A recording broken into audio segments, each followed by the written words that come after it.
Bismillahirrahmanirrahim. Assalamualaikum warahmatullahi wabarakatuh.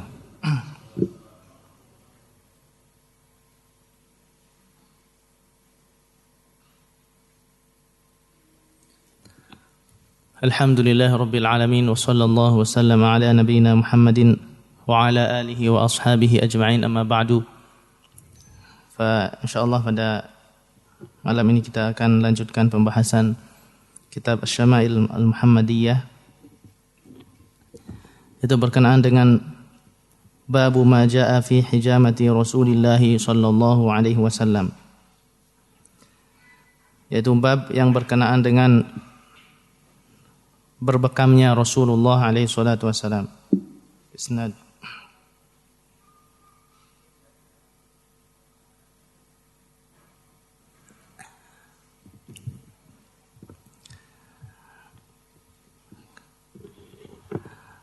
Dan berbekamnya Nabi alaihi salatu wasallam ini menandakan bahwa Nabi menjaga kesehatan. Jadi apa-apa yang membuat kita terjaga dari kesehatan kita terjaga, maka ini dianjurkan. Termasuk salah satunya adalah berbekam. Dan ini juga sunnah Rasulullah SAW. Dan juga bekam ini selain menjaga kesehatan juga sebagai obat dari berbagai penyakit. Ya. Karena Rasulullah SAW bersabda dalam suatu hadis, "Asy-syifa'u fi thalathatin, fi syarbati aslin wa syartati mihjamin wa kayyati narin wa anha ummati 'anil kai." Rasulullah SAW bersabda, obat itu ada pada 3 hal. Yang pertama adalah minum madu. Kemudian yang kedua adalah berbekam. Dan yang ketiga adalah memanaskan besi kemudian diletakkan di tubuh. Ya. Tapi Rasulullah SAW melarang umatnya dari kai, memanaskan besi kemudian diletakkan di tubuh. Ini dilarang oleh Rasulullah SAW karena akan merusak kulit dan sebagainya. Ya, ini dilarang Rasulullah SAW. Kecuali memang hal yang mendesak, ya, hal yang sangat mendesak. Di sini juga kita mengambil pelajaran bahwa Rasulullah SAW memerintahkan seorang itu untuk berobat, ya, jaga kesehatan, berobat. Dan berobat ini adalah anjuran, ya, sunnah Rasulullah SAW. Rasulullah bersabda, "Tadawaw ibadallah," berobatlah wahai hamba-hamba Allah Subhanahu wa taala. "Fa inna Allah lam yadha' da'an illa wada'a ma'ahu shifa illa al-haram." Ya. Berobatlah wahai hamba-hamba Allah Subhanahu wa taala, karena sungguhnya Allah Subhanahu wa taala tidak meletakkan suatu penyakit kecuali di sana ada obatnya. Kecuali satu, yaitu pikun. Karena ini pikun ini menyebabkan orang itu dekat kepada kematian. Ya, orang ini akan pikun kemudian meninggal. Jadi semua penyakit itu ada obatnya. Kecuali penyakit yang menyebabkan orang itu mati. Ya, ini enggak ada. Penyakit yang menyebabkan orang itu mati, maka ini enggak bisa diobati. Walaupun penyakit itu ringan. Tapi karena dia penyakit ini yang nanti akan menyebabkan, ya, salah satu sebab orang itu menjadi mati, maka penyakit ini tidak bisa diobati. Seperti tadi kata Rasulullah SAW, pikun. Karena pikun ini dekat kepada kematian. Dan Allah Subhanahu wa taala meletakkan, ya, ini penting diperhatikan, obat itu pada hal-hal yang halal. Pada hal-hal yang halal yang dibolehkan oleh Islam. Yang dibolehkan oleh syariat. Dan Allah Subhanahu wa taala tidak meletakkan pada hal-hal yang haram. Ya. Makanya salah kebanyakan manusia yang berdalil bahwa yang penting sehat. Tapi caranya tidak syar'i. Maka ini salah sekali. Misalnya kita tanya kepada orang, kenapa kok pergi ke dukun? Oh, ini cuma syarat saja. Ya.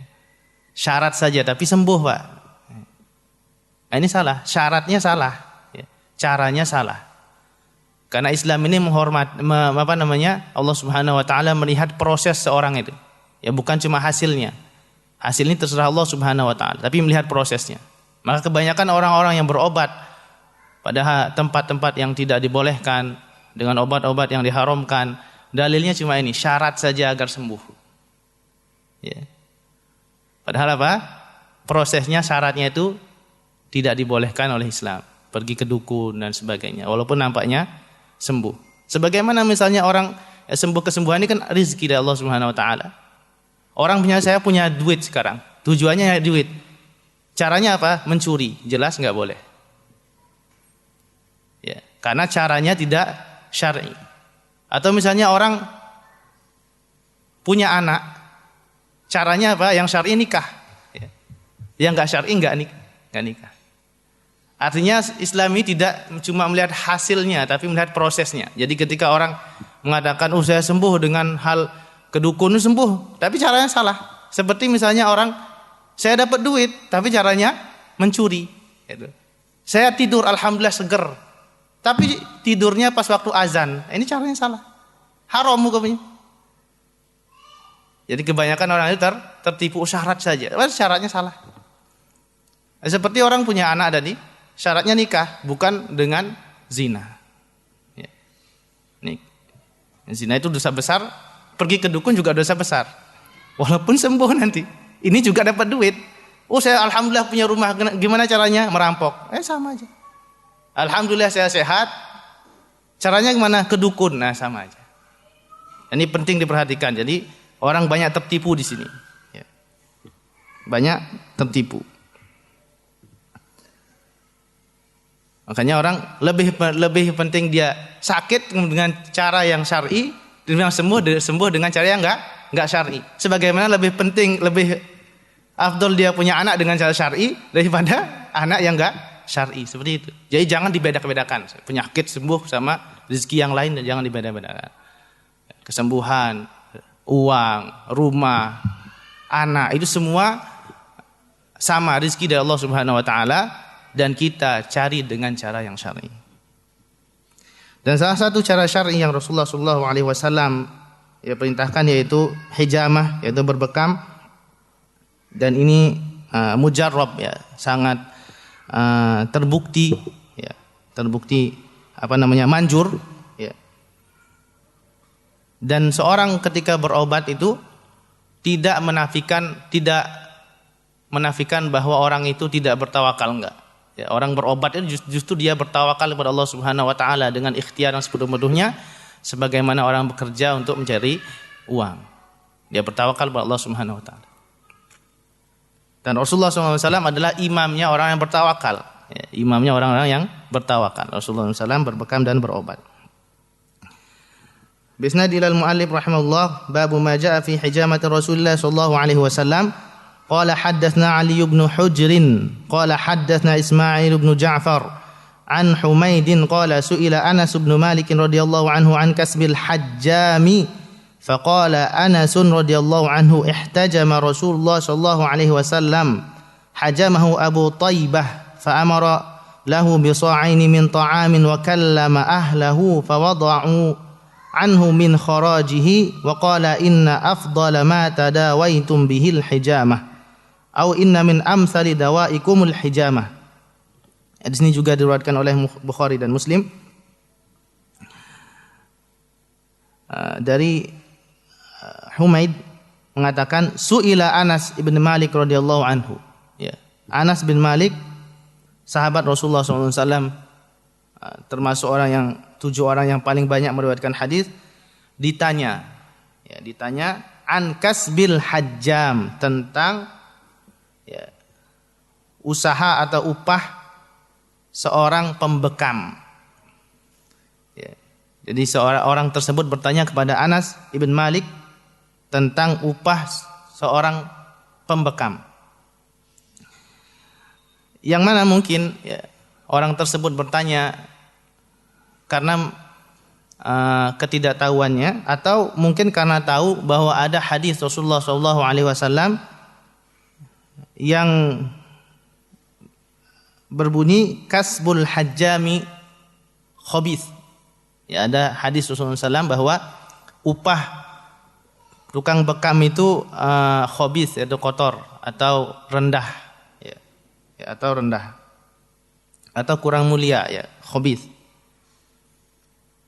Maka orang ini bertanya kepada Anas, ya, mungkin tahu hadis tadi atau sebab-sebab yang lain, dan bertanya kepada sahabat Anas yang tahu sekali tentang apa yang dilakukan Rasulullah sallallahu alaihi wasallam. Maka Anas mengatakan, faqala Anasun ihtajama Rasulullah sallallahu alaihi wasallam. Rasulullah sallallahu alaihi wasallam berbekam. Ini sudah cukup sebenarnya. Ini yang perlu diperhatikan. Kita mengambil faedah di sini bahwa ketika menjawab itu seorang ini mengutarakan jawabannya dengan dalil. Ini yang penting. Ya. Rasulullah SAW berbekam, ya udah cukup. Ya. Anas menjawab pertanyaan itu dengan mengutarakan dalil, yaitu Rasulullah SAW berbekam. Ini adalah hal yang penting, ya, ketika seorang itu ditanya sesuatu dalilnya apa, ya, atau masalah-masalah fikih, ya.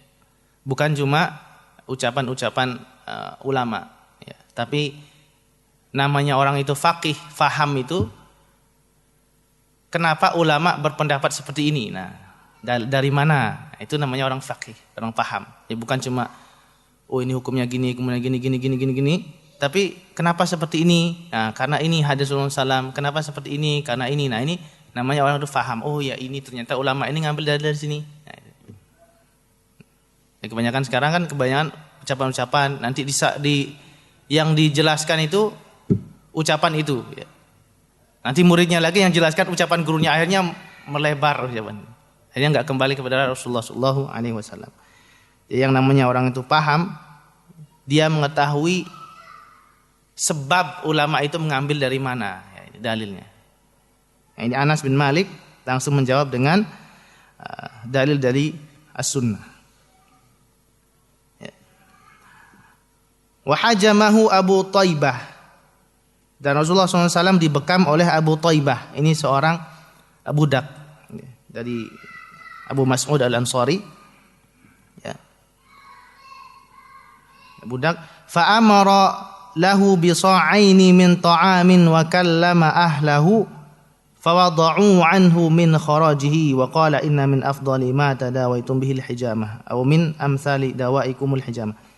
Kemudian Rasulullah sallallahu alaihi wasallam, ya, memerintahkan, ya, untuk memberi upah tadi, pembekam tadi, Abu Thaibah, sahabat Rasulullah SAW, dan budak, ya, diberi oleh Rasulullah SAW 2 sok. Ya. 2 sok ini berapa? 1 sok berapa?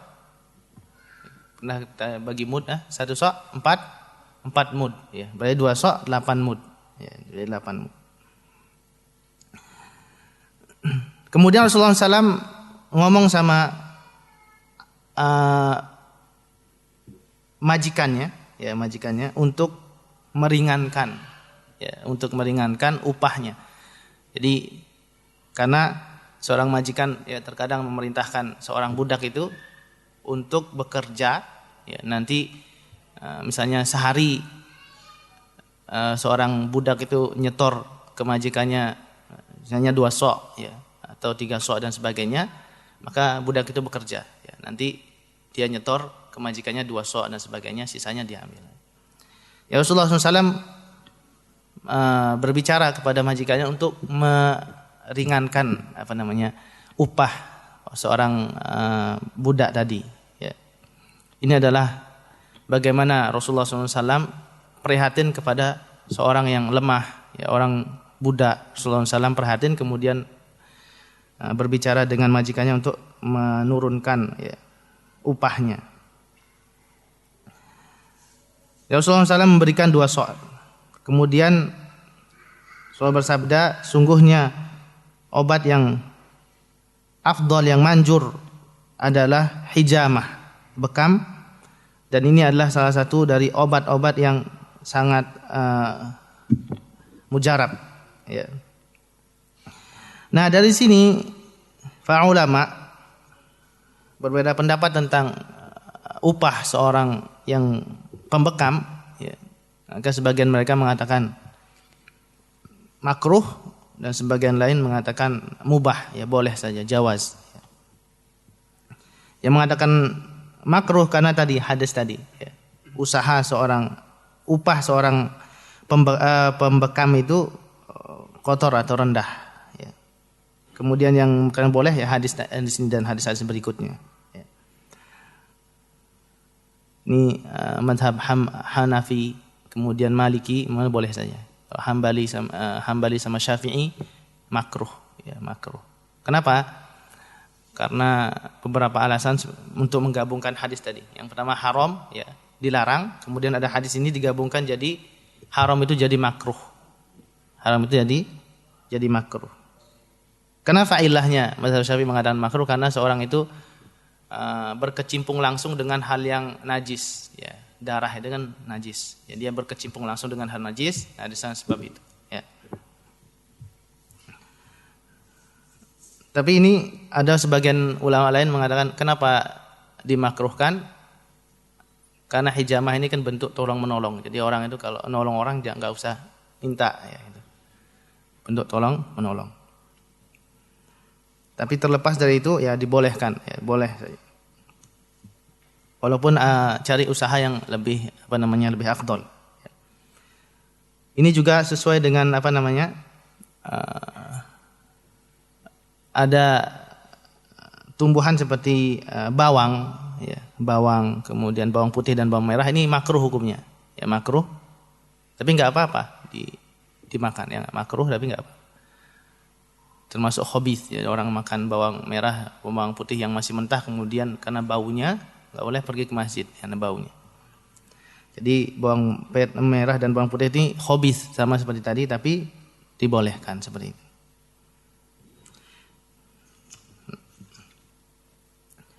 Atau pendapat jumhur ulama ya makruh bagi seorang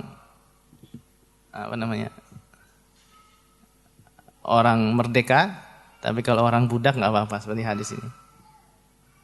Terlepas dari ini ya yang tidak ada masalah, ya, berbekam dan juga mengambil upah dari bekam. Atau yang penting tidak disyaratkan upah misalnya 1 titik berapa. Yang penting seikhlasnya ini lebih afdol, ya. Dia orang itu bukan 1 titik langsung ke terserah dia berapa nanti. Ini masalah hijamah. Kemudian kita lanjutkan hadis berikutnya. Jadi boleh saja, ya. Qala haddatsana Amr bin Ali qala haddatsana Abu Dawud qala haddatsana Warqa'u ibn Umar an Abdul A'la an Abi Jamilah an Ali ibn Abi Talib radhiyallahu anhu an Ali radhiyallahu anhu anna Nabiy sallallahu alaihi wasallam ihtajama wa amarani fa'ataitul hajjama ajrahu, ya. Bahwasanya Ali radhiyallahu anhu mengatakan bahwa Rasulullah sallallahu alaihi wasallam berbekam, kemudian memerintahkanku untuk memberikan pembekam itu upahnya, ya, memberikan pembekam itu upahnya. Jadi usaha walaupun remeh, ya seperti tadi yang rendah, ya, atau makruh itu lebih baik daripada minta-minta, ya, lebih baik daripada minta-minta. Dan bekam ini banyak sekali manfaatnya, ya, seperti menjaga kesehatan, ya, kemudian juga membuang darah kotor, ya. Jadi ini juga sangat bagus, ya. Dan ini mungkin lebih detail pada seorang pembekam ditanya ini lebih detail karena banyak hadis yang berkenaan dengan bekam ini. Qala haddatsana Harun bin Ishaq al-Hamdani qala haddatsana Abdah an Sufyan ats-Tsauri an Jabirin an Sya'bi an Ibnu Abbas radhiyallahu anhuma azunnuhu qala inna Nabiyya sallallahu alaihi wasallam ihtajama fil akhda'aini wa bainal katifaini wa 'atal hajjama ajrahu walau kana haraman lam yu'tihi.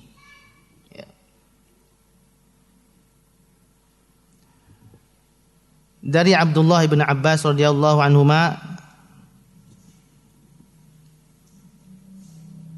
yang mengatakan bahwasanya Nabi sallallahu alaihi wasallam berbekam di akhda'aini yang disebutkan di sini ya, titik bekam.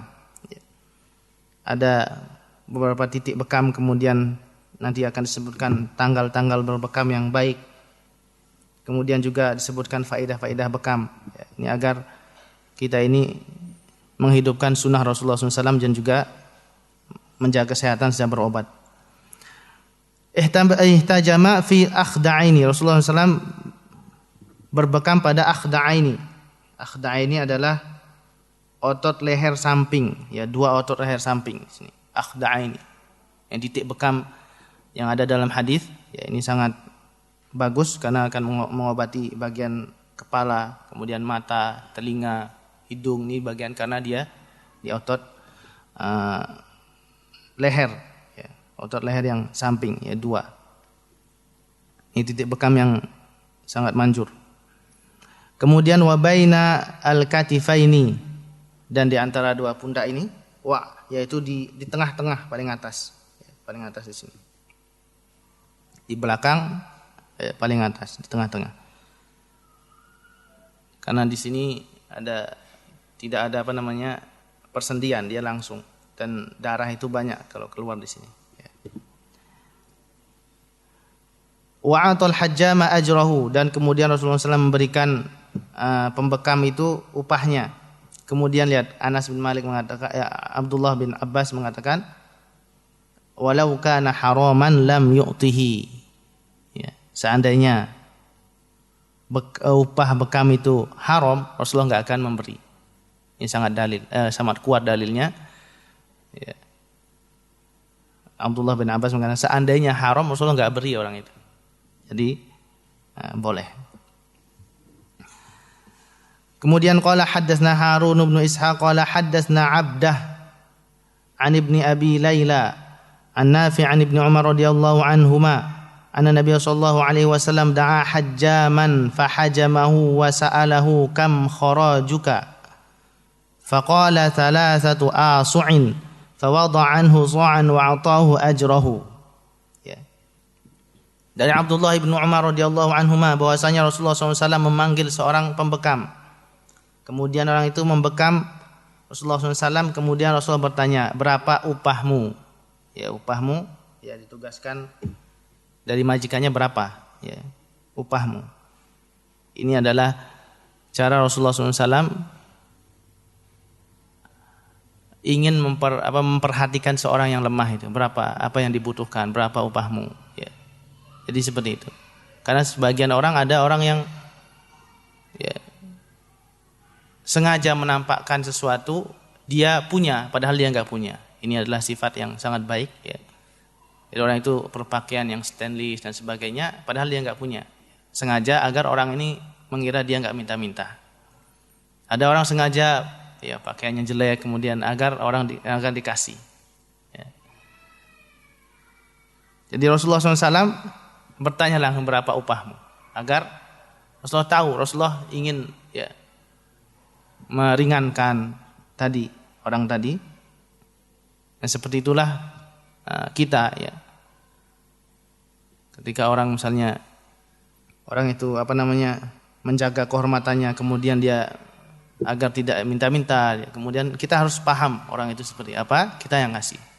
Jangan kita harus nampakkan dia, enggak, kita ngasih. Ini sebagaimana firman Allah Subhanahu wa taala, yahsabuhumul jahilu aghniya'a minat ta'affuf. Ya, orang-orang jahil, orang yang enggak tahu keadaannya mengira orang ini kaya. Kenapa? Karena dia ingin ta'affuf, menjaga kehormatan. Ya, banyak saya temui orang seperti ini, ya, termasuk di Madinah. Ada orang, Masya Allah, dia bajunya setil sekali. Saya tahu orangnya, enggak saya sebut. Dia sengaja, padahal dia enggak punya. Saya tahu dia enggak punya. Saya tahu sekali karena tanggaan. Dia enggak, tapi dia sengaja pakai baju setil biar enggak dikira orang minta-minta. Ya, orang itu, ya, dia menjaga kehormatannya. Yahsabuhumul jahilu aghniya'a minat ta'affuf. Jadi orang yang enggak tahu keadaannya mengira dia kaya padahal dia menjaga kehormatan. Nah, seperti ini Rasulullah SAW, ya, ingin berapa upahmu? Kemudian memberi dengan sesuai. Faqala salasatu asu. Dia mengatakan, ya sehari itu 3 sok. Ya, yang tadi 2 sok, ini 3 sok. Ini berapa khilaf dalam riwayat. Maka Rasulullah SAW fawada'u anhu sa'an wa a'tahu ajrahu. Rasulullah SAW membebaskan 1 sok, kemudian memberikan upahnya. Seperti tadi, ya Rasulullah berbicara sama majikannya untuk mengurangi, ya. Kalau Rasulullah berbicara ini mungkin dari segi Rasulullah ingin meringankan atau juga ilzam, ketika Rasulullah menyuruh mesti harus, ya. Rasulullah SAW menyuruh mesti harus. Kemudian kita lanjutkan, qala haddatsna Abdul Quddus ibn Muhammad ibn al-Attar al-Basri, qala haddatsna Amr bin Asim, qala haddatsna Hammam wa Jarir bin Hazim, qala haddatsna Qatadah an Anas bin Malik radhiyallahu anhu qala kana Rasulullah SAW yahtajimu fil akhda'ini wal kahil wa kana yahtajimu li 17 wa 19 wa 21. Ya Rasulullah SAW berbekam, dari Anas bin Malik radhiyallahu anhu, Rasulullah SAW berbekam pada tadi, ya 2 leher, urat leher samping, dan juga kahil. Kahil ini sama, ya, menafsirkan hadis yang sebelumnya. Al-kahil yaitu di antara pundak itu paling atas, ya, belakang. Ini adalah titik yang dianjurkan oleh Rasulullah SAW. Ya, titik ini adalah titik yang sangat bagus. Ya. Wakana, kemudian Rasulullah SAW juga melakukan hijamah itu pada tanggal-tanggal tertentu, ya, karena tanggal ini aliran darah dan lain sebagainya itu banyak di sini, ya.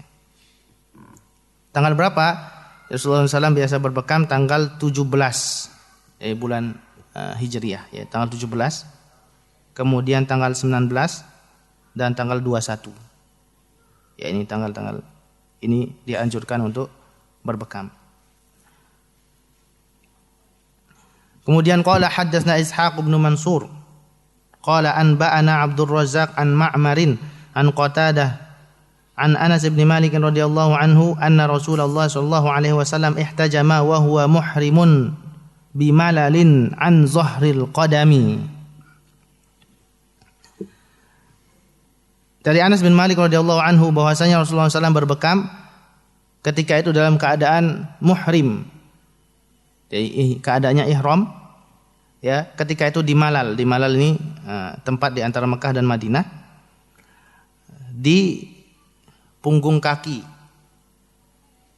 ya, di punggung kaki ini titik yang ketiga. Ini menandakan bahwa bekam itu boleh bagi seorang yang ihram, ya. Orang muhrim boleh berbekam, ya, boleh dia berbekam ketika diperlukan, ya. Rasulullah SAW berbekam ketika itu ada sakit di kakinya, makanya dalam riwayat lain min waja'in kana bihi, ada sebuah hadis yaitu di kaki, kemudian Rasulullah SAW membekam kakinya di punggung kaki itu. Jadi berbekam itu tidak membatalkan haji atau umroh, ya. Namun ketika berbekam, ya, kita umroh atau haji, ketika berbekam dan ketika bekam itu ada rambut atau yang jatuh, ya, rambut kaki atau rambut yang lain, maka ini dia diharuskan untuk membayar fidyah, ya. Tapi bekamnya boleh, ya. Tapi kalau misalnya ada rambut yang tercabut dan sebagainya, maka diharuskan membayar fidyah, fidyatul adza. Fidyatul adza ini fidyah ketika melanggar sesuatu,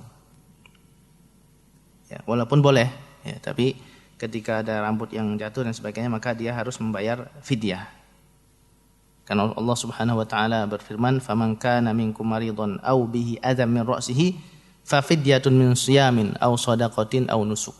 Ya, bang siapa sakit kemudian dia ada penyakit, ada suatu gangguan di kepalanya, maka dia kemudian menghilangkan itu, ya. Misalnya ada sesuatu kan dibekam di kepalanya, ya, kan otomatis menghilangkan rambutnya atau lain sebagainya, maka bagi dia fidyah, ya, bagi fidyah. ada uzur ataupun sengaja, tetap fidyahnya sama, enggak ada masalah. Ada uzur atau sengaja. Uzur seperti sakit tadi. Misalnya sakit dibekam, fidyahnya itu puasa 3 hari. Puasa 3 hari berturut-turut atau berpisah-pisah terserah. Atau bisa milih memberikan 6 orang fakir miskin di Mekah, ya setengah sok, 6 orang fakir miskin, setengah sok ya sekitar 1 sok itu setengah sok artinya 2 mud ya, setengah sok dibagikan kepada fakir miskin 6 orang di Mekah, atau memotong kambing.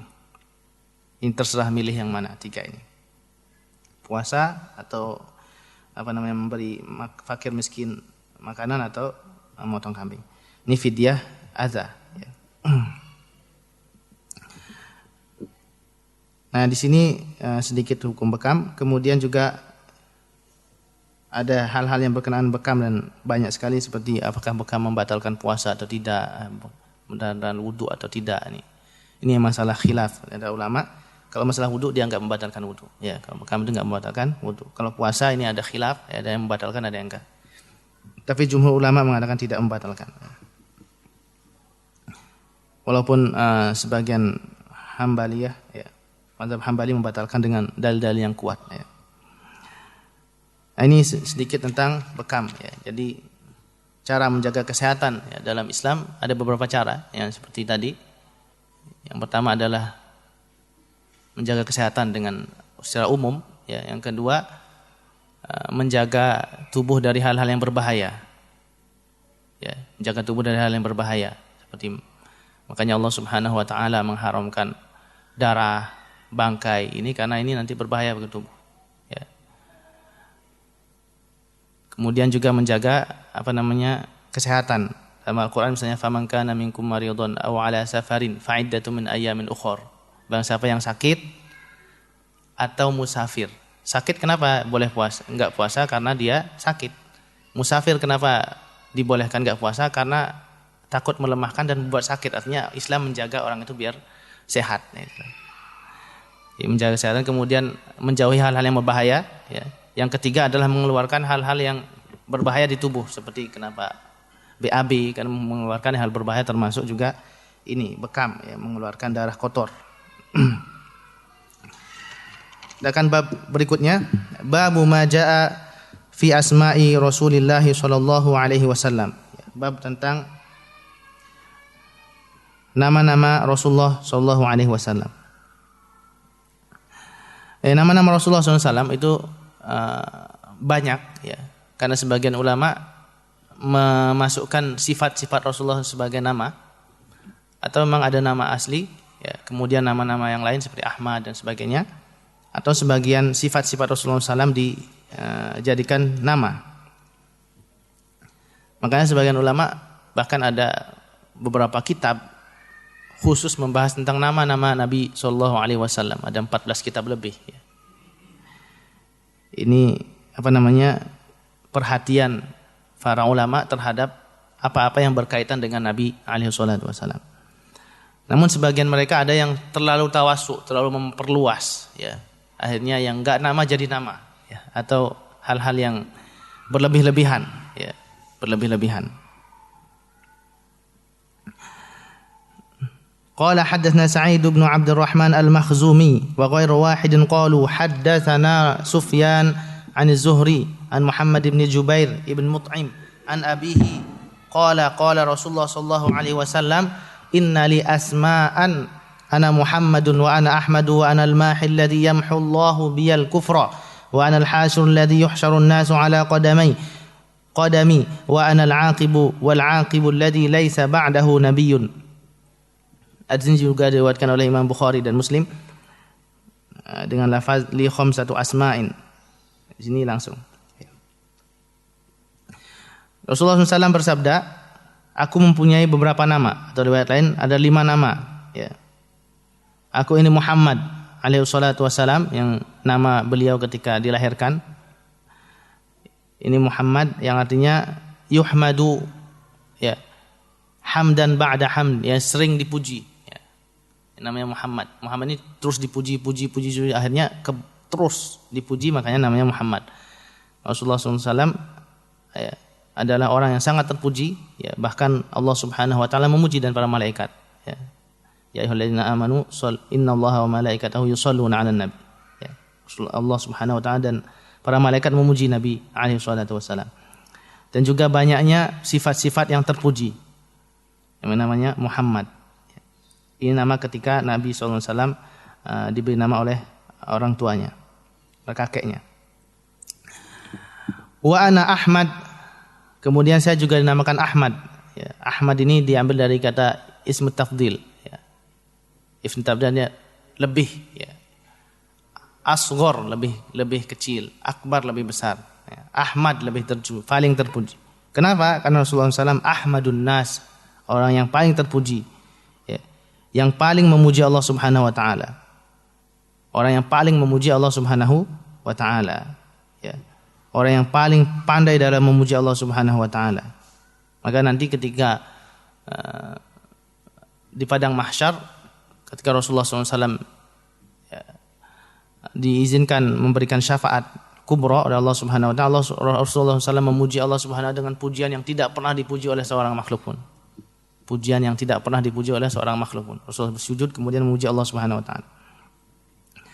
Jadi Ahmad adalah orang yang paling terpuji. Wa anal mahi alladhi yamhullahu biyal kufr, dan aku adalah al-mahi yang menghapus dengannya orang, ya, kekufuran, kesyirikan, ya, dengan diutusnya Nabi sallallahu alaihi wasallam, maka kekufuran itu dihapus oleh Allah Subhanahu wa taala dengan ditampakkannya agama, liyuzhirahu 'ala dini kulli, ya, tampak agama ini di segala penjuru.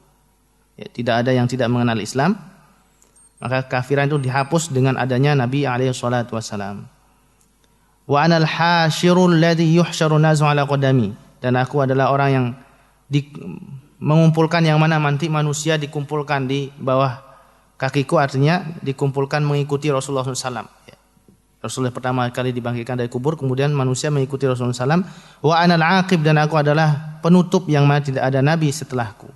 Ini 5 nama Nabi alaihi salatu wasallam yang disebutkan dalam hadis, ya. Ada banyak nama, ya, yang diambil dari sifat-sifat Nabi sallallahu alaihi wasallam seperti Al-Amin, Al-Muzammil, ya ayyuhal muzammil, Al-Mudaththir, ya, Al-Mustafa, Al-Mukhtar dan sebagainya. Ada nama-nama yang dibuat-buat yang berlebih-lebihan seperti Nurul Anwar, ya. Kemudian juga Mimul Malak dan sebagainya, ya. Atau Toha, ini kan dibuat-buat. Yasin, ya. Tapi memang dia ngambil dari Al-Quran. Toha ma anzalna alaikal Qur'ana tasqa. Tapi ini enggak ada dalam hadis dan sebagainya. Dalam Al-Quran ini cuma tafsiran, ya. Ada beberapa nama.